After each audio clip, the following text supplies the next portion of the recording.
Hey, it's Chase from Sorcery Contested Realm, and there's a lot that goes into making and balancing a trading card game. So today we're going to actually explore one of the more flavorful aspects of Sorcery, artifacts, and to help us do some of the heavy lifting, we're joined by Rafa, one of Sorcery's game designers. Rafa, thanks for taking the time from all your cool behind-the-scenes designing to come on and speak with us. Yeah, absolutely. Pleasure. So if we're going to talk about artifacts, first off, what are artifacts in Sorcery Contested Realm, and what sets them apart from spells or sites? Artifacts are in fact spells like minions and magic and auras. And similarly to minions and auras, they when you cast them, they remain in play, so they have a more persistent effect.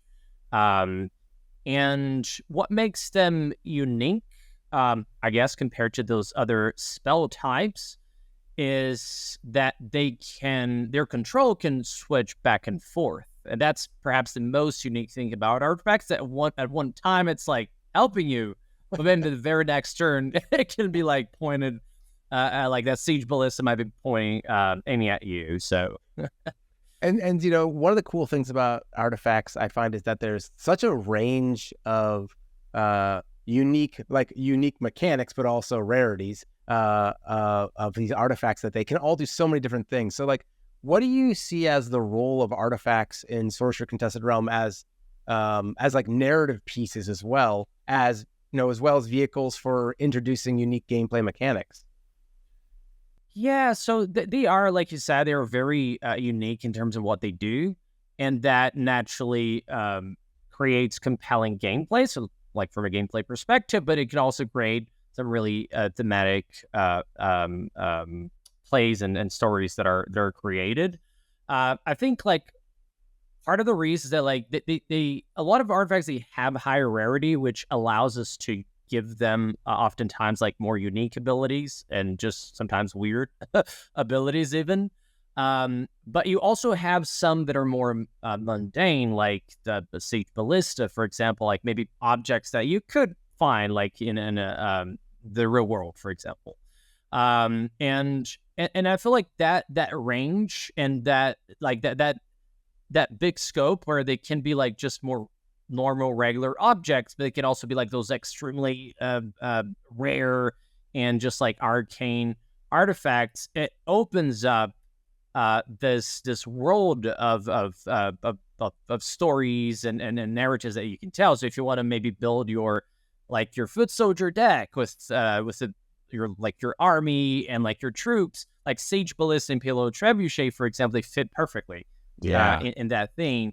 But maybe you want to play more of a spellcaster wizard with fire bolts and lightning bolt, and then maybe you're holding those arcane stones, the cores that enhance your arcane powers. So I feel like from his that the storytelling is there, whichever direction you want to go, and gameplay, like I said before, it's mostly just how unique they are, and how and the fact that many have higher rarities, they just get some of those weird and very unique abilities that create compelling gameplay.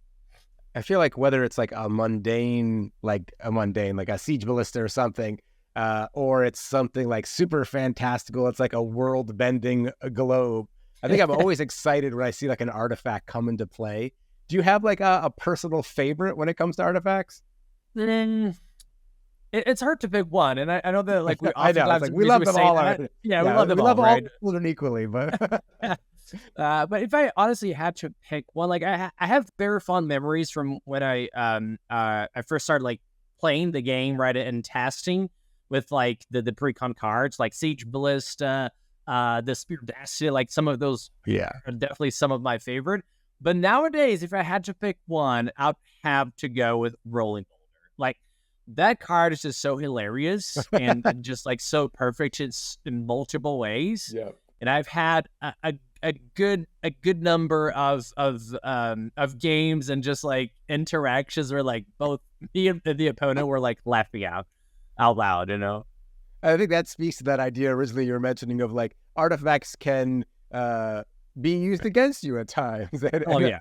I have very fond memories of my first time busting out Rolling Boulder and thinking it was going to be so cool. and like totally messing up, and in the end, it just like crushing me in return. So Yeah, I think we've all been there, right? It's like, yeah, I killed their minion, and then like 3 turns later, they killed me, like on that store, right, with the same rolling boulder. well, there's these moments where we're laughing, we're having so much fun, but there's also like, artifacts can be really challenging too, right? So by their nature, artifacts are not tied to a specific elemental threshold, right? Which means they could show up in a wide range of decks.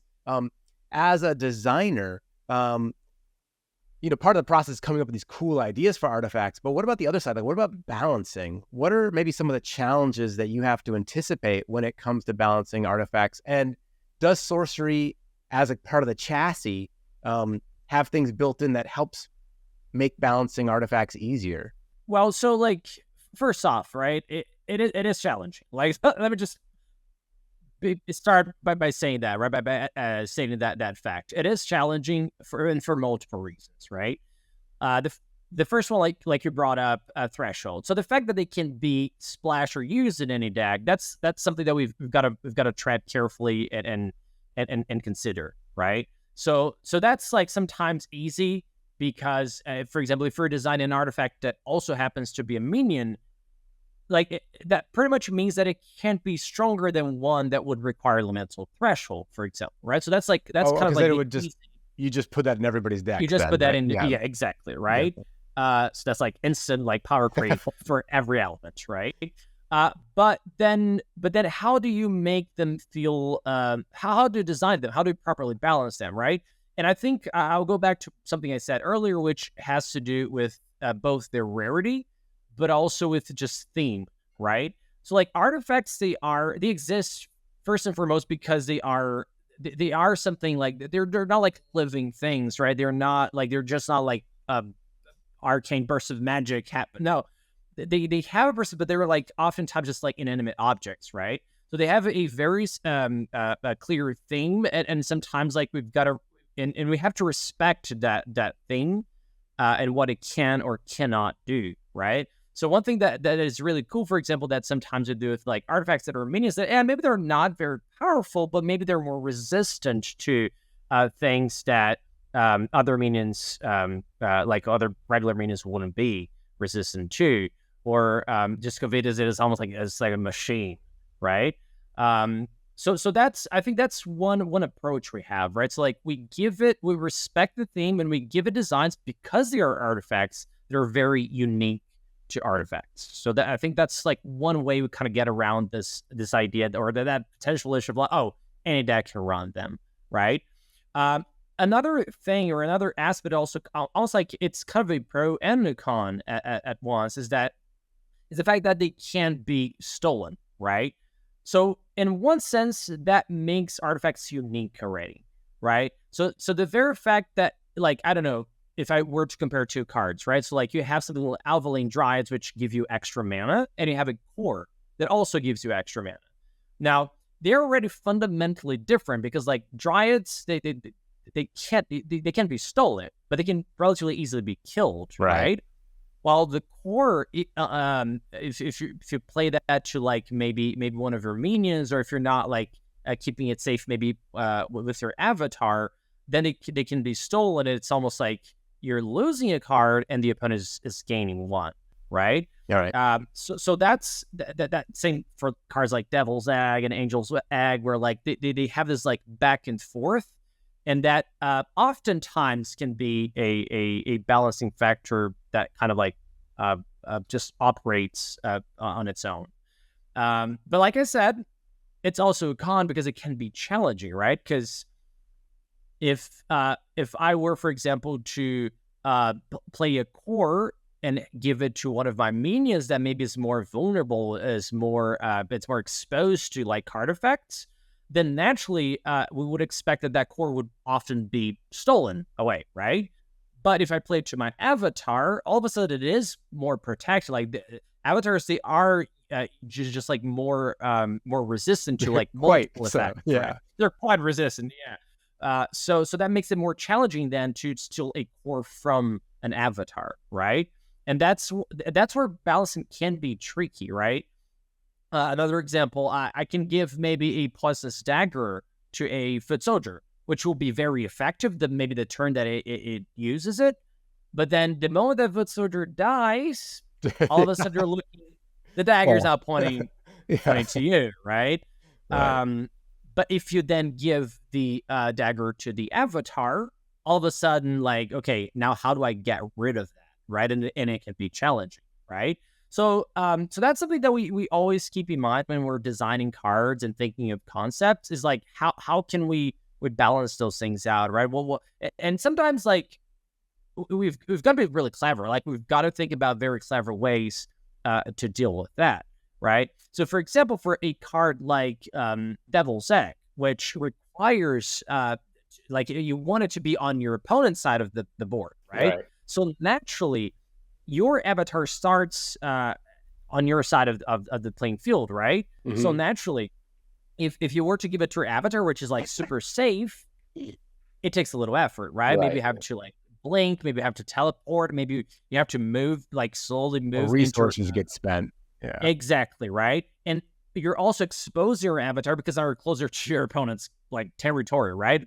Like maybe lots of different explosions and minions that can just like easily deal damage to your avatar, right? So naturally, you start seeing how like people slowly develop different strategies. So maybe Devil's Egg stop best like on my, played on my avatar. So let me give it to a minion that can burrow and hide, or maybe let me give it to this Void Walk minion that will show up right into my opponent's back row, right? And that's a lot of, like, this is just one example, but those are the kind of things that we, right, the design team, like we think about, we talk about, and see how we can come up with those clever ways to provide players with a cool and interactive experience regarding artifacts. I think that's the thing that always blows me away, though, when we get to play the game, and I'm like, this is so much fun, or I can't believe this happens, and it's like, oh yeah, like Rafa and the team, like, they thought of that, they tested it and made sure it works so that I could have this fun experience. So, tip of the hat to you there for sure. If you had to maybe pick an artifact to challenge the community to build a deck around as like a central piece, like if they say, hey, I want to see some decks that utilize this artifact, what might be that artifact? What would you maybe think you'd want to see? I think two come to mind right now. I had to pick one. I would challenge the community to build a deck around Payload Trebuchet. Yes.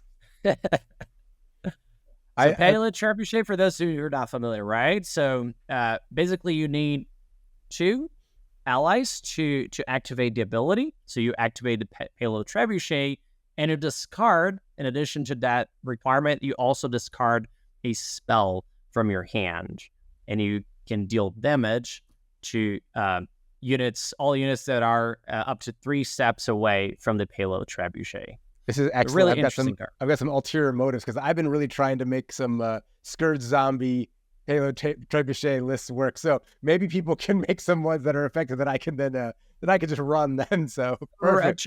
Throw some zombies at your. I mean, right? How cool is that?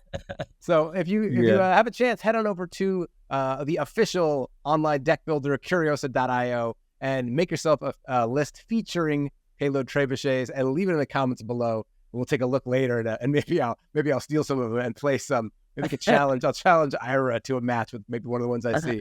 And Rafa, thanks so much for coming on to talk to us a little bit about the process that goes in designing artifacts and shedding some light out on that. And in the meantime, everyone tuning in, thanks so much for watching, and good luck contesting the realm.